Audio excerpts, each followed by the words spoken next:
완벽한 패배입니다. 승자는 한국입니다. 그들의 무기는 탱크나 자본이 아니었습니다. 바로 한글이었습니다. 시위합니다. 방금 전 세계 외신이 카자흐스탄 아스타나로 긴급 타전되고 있습니다. 8천만 중앙아시아인들의 운명. 지금 전 세계 외신이 카자흐스탄 아스타나로 긴급 타전되고 있습니다. 방금 전 중앙아시아 5개국 정상회담에서 세계 외교사를 뒤흔들 충격적인 공동선언이 발표되었기 때문입니다. 러시아와 중국의 강력한 압박에도 불구하고 8천만 중앙아시아인들의 운명을 바꿀 이 결정에 외교 전문가들은 있을 수 없는 일이라며 경악을 금치 못하고 있습니다. 지난 100년간 이 지역을 강력히 통제해온 러시아는 즉각적인 반발 성명을 준비 중이며 천문학적인 자본을 쏟아부었던 중국 역시 심각한 유감을 표명하며 긴급 대책 회의에 들어갔다는 속보입니다. 이 모든 거대한 지정학적 격변의 중심에 단 한 발의 총성이나 단 한 푼의 로비, 자금도 없이 이 모든 것을 가능하게 함보이지 않는 힘이 존재한다는 사실이 알려지며 충격은 더욱 커지고 있습니다. 대체 무엇이 이들을 움직인 것일까요? 이 믿기 힘든 선언 뒤에는 한 평범한 독일인 교수가 목격한 거대한 문명적 변화와 한글이 만든 기적이 숨어 있었습니다. 저희는 매일 잊혀진 감동적인 사연을 전해드리고 있습니다. 시작 전 여러분의 구독과 좋아요, 알림 설정은 저희에게 정말 큰 힘이 됩니다. 안녕하십니까? 저는 독일 프랑크푸르트 대학교에서 국제정치학을 가르치고 있는 한스 베르너라고 합니다.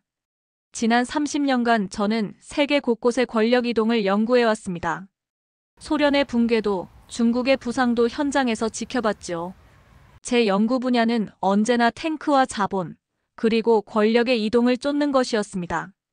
하지만 2024년 9월 저는 제 학자 인생에서 가장 충격적이고 믿기 힘든 현장을 마주하기 위해 우즈베키스탄 타슈켄트로 향하는 비행기에 몸을 싣고 있었습니다. 모든 것의 시작은 UN 인구이동위원회로부터 받은 한 통의 긴급 프로젝트 의뢰였습니다. 보고서의 내용은 충격적이었습니다. 중앙아시아 5개국, 즉 카자흐스탄, 우즈베키스탄, 키르기스탄, 투르크메니스탄, 타지키스탄의 총인구 8천만 명 사이에서 전례 없는 인구 이동 현상이 발생하고 있다는 것이었습니다. 더욱 믿기 힘든 것은 그 거대한 흐름이 향하는 곳이 중국도, 러시아도, 유럽도 아닌 바로 대한민국이라는 단 하나의 나라라는 사실이었습니다.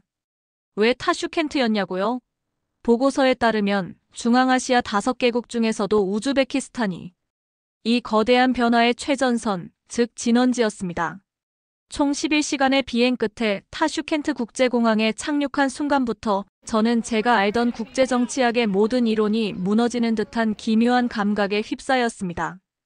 입국장 안내판이 눈에 들어왔습니다. 우즈베크어와 러시아어는 작은 글씨로 쓰여 있었지만 가장 크고 선명하게 보이는 것은 단연 한글이었습니다. 로비로 들어서자 그 광경은 더욱 압도적이었습니다. 천장의 대형 광고판은 삼성 갤럭시가 차지하고 있었고 면세점은 LG 올레드 TV로 장식되어 있었습니다. 로비 한가운데에는 현대자동차의 전시장이 자리 잡고 있었고 기아의 전기차가 조명을 받으며 회전하고 있었습니다. 제가 직접 세어본 결과 공항 로비의 20개 광고판 중 18개가 한국 기업의 것이었습니다. 중국 기업은 단 하나, 러시아 기업은 아예 찾아볼 수도 없었습니다. 환전소 직원 2명이 나누는 대화 소리가 들려왔는데 놀랍게도 유창한 한국어였습니다. 택시 승강장의 풍경은 더욱 믿기 힘들었습니다. 서 있는 차량 10대 중 9대가 현대 아니면 기아였습니다. 저는 소나타 택시를 잡아 타고 시내 호텔의 이름을 말했습니다. 라디오에서는 방탄소년단, BTS의 노래가 흘러나왔습니다. 택시 기사가 자랑스럽게 말했습니다. 제 딸이 한국어 전공해요. 졸업하면 삼성 들어갈 겁니다. 우리 우즈베크 회사는 월급이 400달러인데 삼성은 900달러를 주거든요. 시내로 들어가는 고속도로의 차량 65% 이상이 한국 차였습니다. 시내에 진입하자 제 눈을 의심할 수밖에 없었습니다. 고층 빌딩마다 롯데리아, 파리바게트, GS25, 올리브영 같은 한글 간판이 즐비했습니다. 마치 서울의 어느 거리에 와 있는 듯한 착각이 들 정도였습니다. 도시 전체가 말 그대로 한글로 뒤덮여 있었습니다. 기사가 말을 이었습니다. 교수님, 우즈베키스탄만 이런 게 아니에요. 카자흐스탄 아스타나도 똑같고 키르기스탄 비슈케크도 마찬가지입니다. 중앙아시아 전체가 한국으로 변하고 있어요. 그 중에서도 우리 우즈베키스탄이 가장 빠릅니다. 우리가 제일 먼저 한국이 될 겁니다. 호텔에 도착해 체크인을 하는데 프런트 직원 역시 유창한 한국어로 전화통화를 하고 있었습니다. 방에 올라가 창문을 열자 타슈켄트 시내가 한눈에 들어왔고 건물 옥상마다 한글 광고판이 보였습니다. 저는 호텔방에 주저앉아 이 충격적인 현실을 정리해야 했습니다. 중국이 1대1로에 650억 달러를 쏟아붓고 러시아가 100년을 무력으로 지배했지만 거리에서 그들의 흔적은 찾아보기 힘들었습니다. 하지만 한국은 단 한 발의 총알도 단 한 푼의 정치 자금도 쓰지 않고 이 거대한 땅을 장악하고 있었습니다. K-팝과 드라마 그리고 한글이라는 문화의 힘으로 말입니다. 저는 노트북에 이렇게 적었습니다. 21세기 최대의 평화적 정복이 지금 이 순간 타슈켄트에서 벌어지고 있다. 다음 날 아침 저는 이 거대한 변화의 진원지를 직접 확인하기 위해 타슈켄트 국립대학교로 향했습니다. 제 아무리 거대한 권력의 이동이라도 그 시작은 언제나 미래를 짊어질 청년들의 마음에서 비롯되기 때문입니다. 대학 캠퍼스에 들어선 저는 다시 한번 놀라지 않을 수 없었습니다. 정문에 위치한 중앙 게시판은 이미 절반 이상이 한국과 관련된 포스터로 뒤덮여 있었습니다. 토픽 시험 특별반 모집, 삼성전자 중앙아시아 인재, 채용 공고, 서울대학교 교환학생 프로그램 안내, 대한민국 정부 초청 장학금 신청 등 모든 공고가 한글과 우즈베크어로 병기되어 있었습니다. 저는 미리 약속된 세미나실로 향했습니다. 중앙아시아 5개국 학생들을 모두 한자리에서 만나보고 싶다는 제 요청에 놀랍게도 20명의 학생들이 자발적으로 모여주었습니다. 우즈베크 학생이 8명으로 가장 많았고 카자흐스탄에서 4명, 키르기스탄 3명, 타지키스탄 3명, 그리고 심지어 가장 폐쇄적인 국가인 투르크메니스탄 학생도 2명이나 참석했습니다. 중앙아시아 5개국의 미래가 제 앞에 앉아있는 듯 했습니다. 첫 번째로 나선 학생은 우즈베키스탄 출신의 22살 파티마였습니다. 그녀는 망설임 없이 자신의 노트북을 열어 한국 취업 로드맵이라는 제목의 엑셀 파일을 화면에 띄웠습니다. 저는 제 눈을 의심했습니다. 그 파일에는 2022년부터 2030년까지 그녀의 인생 계획이 연도별, 월별로 빽빽하게 적혀 있었습니다. 파티마가 설명했습니다. 저는 토픽 6급을 땄고 삼성전자 입사 제안을 받았습니다. 앞으로 3년간 타슈켄트 지사에서 근무한 뒤 서울 본사로 정근을 신청할 겁니다. 5년 후에는 영주권을, 그리고 10년 후에는 대한민국 국적을 취득하는 것이 제 최종 목표입니다. 그녀는 단호하게 덧붙였습니다. 여기 있는 제 친구들도, 그리고 지금 우즈베키스탄의 젊은이들은 모두 저와 똑같은 계획을 가지고 있습니다. 우리의 꿈은 한국입니다. 두 번째는 카자흐스탄에서 온 아이백이라는 학생이었습니다. 그는 말했습니다. 교수님, 카자흐스탄도 마찬가지입니다. 제 대학 친구 20명 중 16명이 지금 한국행을 준비하고 있습니다. 저희 아스타나 대학교의 한국어학과 경쟁률이 몇 대 몇인지 아십니까? 190대 1입니다. 의과대학이 130대 1인데 그보다 훨씬 높습니다. 의사보다 한국어 전공자가 되려는 학생이 더 많은 나라, 그게 지금 카자흐스탄입니다. 세 번째는 키르기스탄에서 온 21살 굴라라였습니다. 그녀는 자신의 스마트폰을 꺼내 저에게 한 소셜미디어 그룹을 보여주었습니다. 그룹의 이름은 키르기스탄 한국 가는 청년들이었습니다. 그런데 그 회원수가 무려 24만 명이었습니다. 키르기스탄의 전체 인구가 700만 명인데 청년층의 거의 절반이 한국행을 준비하는 이 그룹에 가입해 정보를 나누고 있었던 것입니다. 저는 충격 속에서 20명의 학생 전원에게 동일한 질문을 던졌습니다. 여러분이 30살이 되었을 때 정확히 어디에서 살고 싶습니까? 놀랍게도 20명 중 18명이 단 1초의 망설임도 없이 한국입니다 라고 답했습니다. 나머지 2명 역시 가능성이 매우 높다고 답했죠. 특히 8명의 우즈베키스탄 학생들은 단 1명의 예외도 없이 전원이 한국이라고 답했습니다. 간담회가 끝나고 캠퍼스를 걸었습니다. 중앙 게시판에는 5개국 주요 대학의 한국어학과 경쟁률이 붙어 있었습니다. 타슈켄트 대학이 230대 1로 가장 높았고 아스타나 190대 1, 비슈케크 210대 1순위였습니다. 모든 나라에서 의과대학이나 법과대학을 압도하는 수치였습니다. 그리고 저는 도서관 앞에서 제 인생에서 가장 비현실적인 광경을 목격했습니다. 한국어 수강 신청을 위한 대기줄이 도서관. 건물을 한 바퀴 감고도 모자라 저 멀리까지 끝도 없이 늘어서 있었습니다. 한 학생에게 물어보니 5개국에서 온 학생들이 모두 이곳 타슈켄트 국립대학교에서 한국어를 배우려고 새벽부터 줄을 선 것이라고 했습니다. 타슈켄트가 중앙아시아에서 한국어 교육의 질이 가장 높기 때문이라고요. 저는 그 순간 깨달았습니다. 이것은 더 이상 개인의 선택이나 유행이 아니었습니다. 한 세대 전체가 8천만 명의 미래가 하나의 방향, 오직 대한민국을 향해 움직이는 거대한 지각 변동이었습니다. 청년들의 열망이 이 정도라면 과연 이 나라의 경제는 이 현상을 어떻게 숫자로 증명하고 있을까요? 학생들의 뜨거운 열기를 뒤로하고 저는 9월 18일 5개국 정부가 공동으로 운영하는 중앙아시아 경제 연구소의 타슈켄트 지부를 방문했습니다.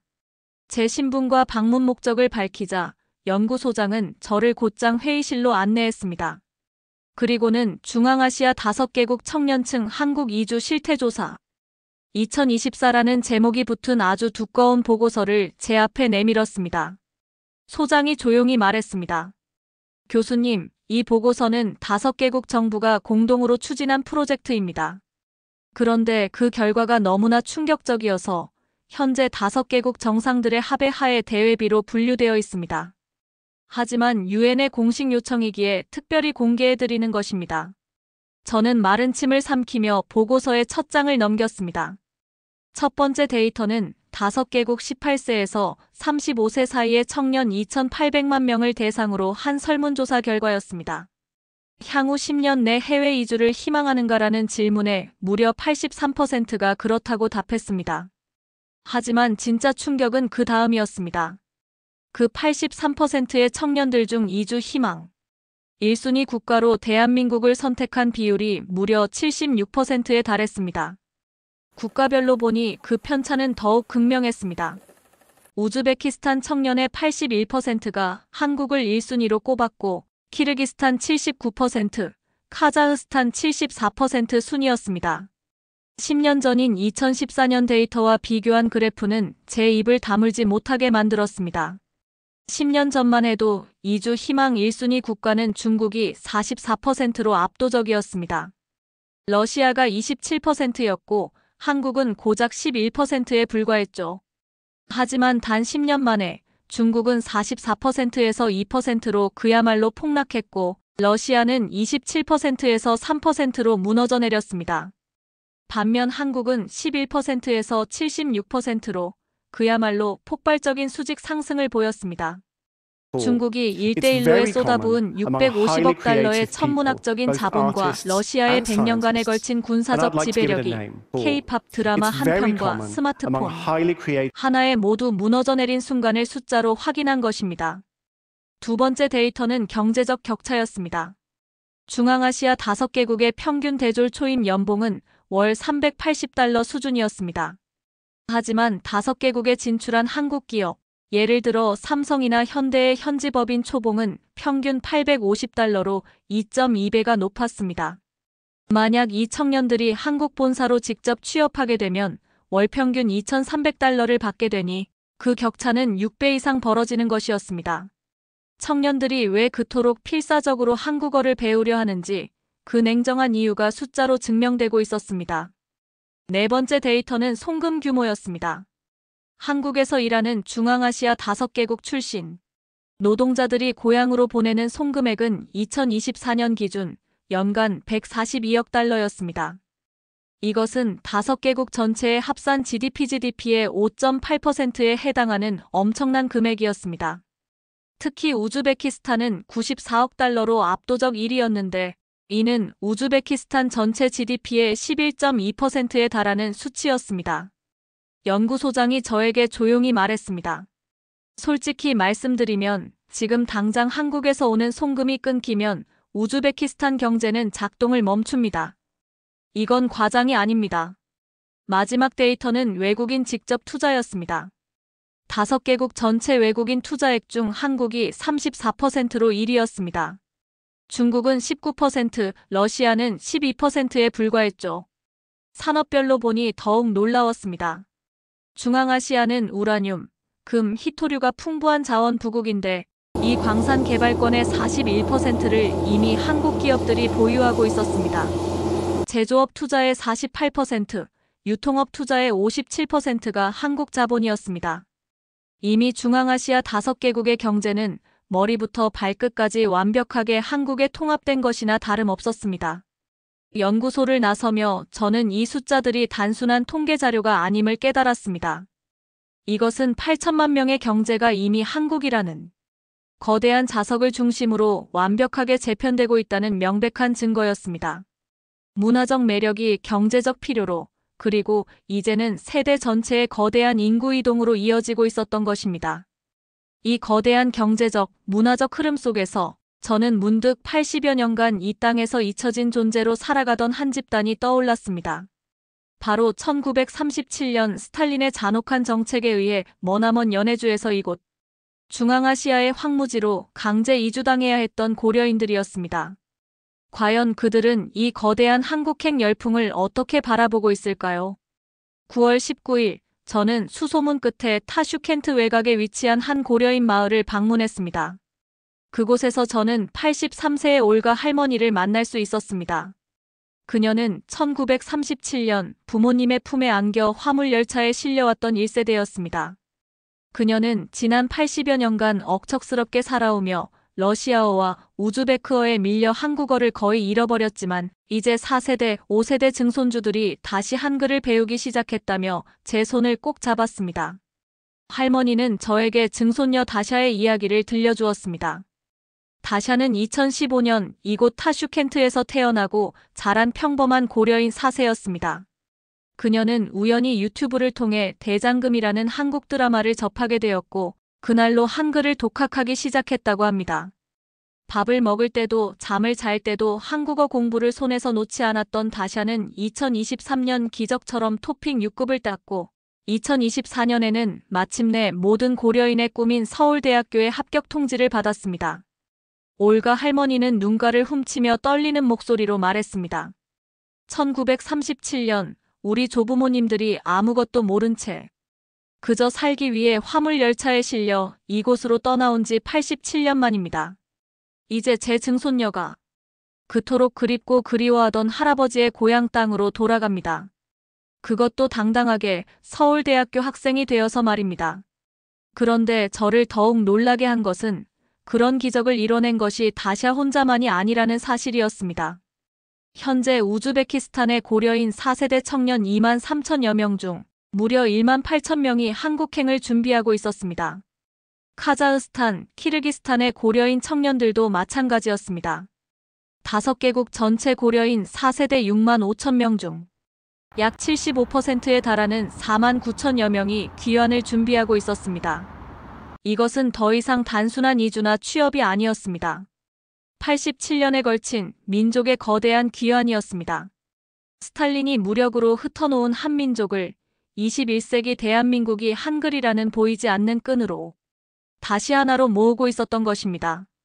이렇게 민중들의 마음이, 세대의 열망이, 그리고 역사의 흐름이 바닥에서부터 용암처럼 끓어오르자 마침내 철옹성 같던 정치권력이 움직이기 시작했습니다. 저는 9월 20일 타슈켄트 시청사를 방문하여 시의회 사무국장과 면담을 가졌습니다. 그는 저에게 2024년 7월 15일에 열렸던 제38차 임시회의의 회의록 한 권을 꺼내 보여주었습니다. 그날 타슈켄트 시장이 긴급의제를 발의했다고 합니다. 그 내용은 제 눈을 의심하게 만들었습니다. 타슈켄트시 연간 예산의 47%를 한국어 교육에 투자하자는 제안이었습니다.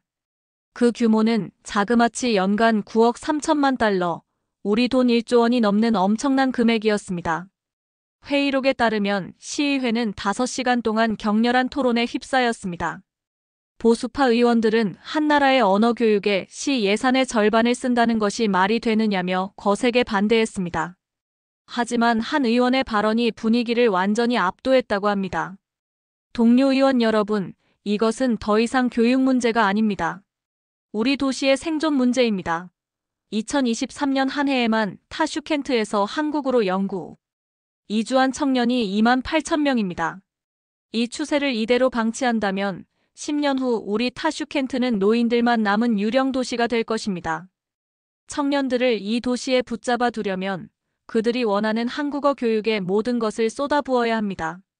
그들이 여기서 한국어를 배워 한국 기업에 취직하고 한국과 교류하며 살 수 있게 만들어야 합니다.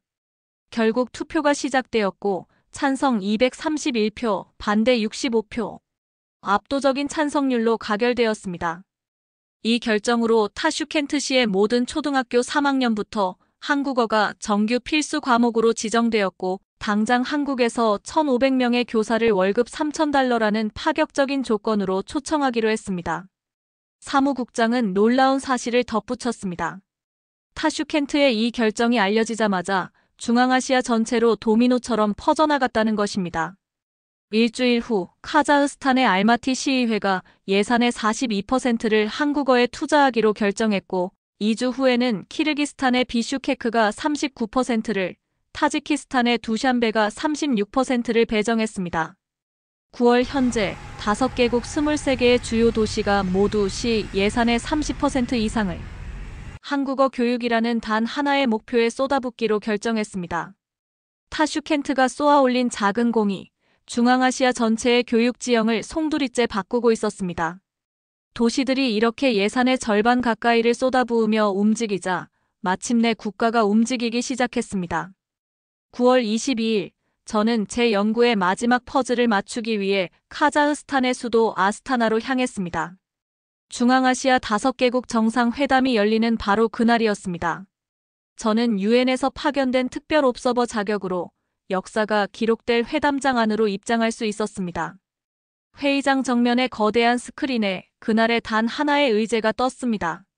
중앙아시아 - 대한민국 전략적 인적 통합 로드맵 2035. 저는 그 글자를 보는 순간 숨을 죽였습니다. 이것은 단순한 외교 협약이나 경제 협력 논의가 아니었습니다. 8천만 명의 운명을 대한민국이라는 나라와 하나로 묶는 실질적인 통합 선언이나 다름없었습니다. 5개국 정상들은 차례로 발언을 시작했습니다. 카자흐스탄 대통령은 지난 100년간 우리는 러시아의 그늘 아래, 지난 30년간은 중국의 자본 아래 있었습니다. 하지만 우리 청년들이 스스로 선택한 나라는 대한민국입니다. 우리는 이제 그들의 선택에 응답하여 한국과의 통합을 공식화해야 합니다라고 선언했습니다. 이어서 우즈베키스탄 대통령이 마이크를 잡았습니다. 우즈베키스탄 청년의 81%가 한국을 선택했습니다. 타슈켄트는 이미 예산의 47%를 한국어 교육에 투자하고 있습니다. 우리는 5개국 중 가장 앞서 있으며 앞으로도 선두에서 가장 먼저 한국과 하나가 될 것입니다라고 강력히 주장했습니다. 가장 가난한 나라인 타지키스탄 대통령은 한국에서 오는 송금이 없이는 우리 경제가 당장 무너집니다. 우리 청년들에게 한국은 유일한 희망입니다. 우리는 한국과의 통합에 그 누구보다 적극적입니다라며 절실함을 토로했습니다. 오후 2시 세계 외교사에 기록될 역사적인 투표가 시작되었습니다. 안건은 총 3가지였습니다. 첫째, 한국어를 5개국 공동의 제2공용어로 지정할 것인가. 둘째, 한국과 인적이동 자유화 협정을 체결하여 비자와 영주권 문턱을 사실상 철폐할 것인가. 셋째, 한국 국적을 취득하더라도 자국 국적을 포기하지 않아도 되는 이중 국적을 전면 허용할 것인가. 결과는 놀라웠습니다. 이 3가지 안건 모두 5개국 정상 전원의 만장일치로 통과되었습니다. 회담 후 발표된 공동성명서의 핵심은 2035년 목표였습니다. 2035년까지 5개국 인구 8천만 명 중 2,580만 명이 한국어를 유창하게 구사하도록 하고 그중 920만 명이 한국 국적이나 영주권을 취득하도록 한다는 국가적 계획이었습니다. 특히 우즈베키스탄에서만 420만 명의 한국 국적자를 배출한다는 한국과의 인구 구성 자체를 바꾸는 실로 어마어마한 목표였습니다. 저는 회담장을 나오며 온몸에 전율이 흐르는 것을 감출 수 없었습니다. 5개국 정상이 외세의 압력이 아닌 자국민들의 열망에 따라 자발적으로 한국과의 통합을 선언한 것입니다. 저는 타슈켄트로 돌아오는 비행기 안에서 제 연구 인생을 건 마지막 보고서를 작성하기 시작했습니다. 2035년 한국과 중앙아시아 5개국은 법적으로는 6개의 독립된 국가일 것입니다. 하지만 실질적으로는 하나의 거대한 인적 공동체가 될 것입니다. 국경은 존재하지만 그 의미는 희미해지고 여권의 색은 다르지만 정체성은 중첩될 것입니다. 타슈켄트의 청년이 아무런 장벽 없이 서울 강남에서 일하고 서울의 은퇴자가 아름다운 자연을 가진 알마티에서 여생을 보내는 그런 새로운 시대가 열리는 것입니다.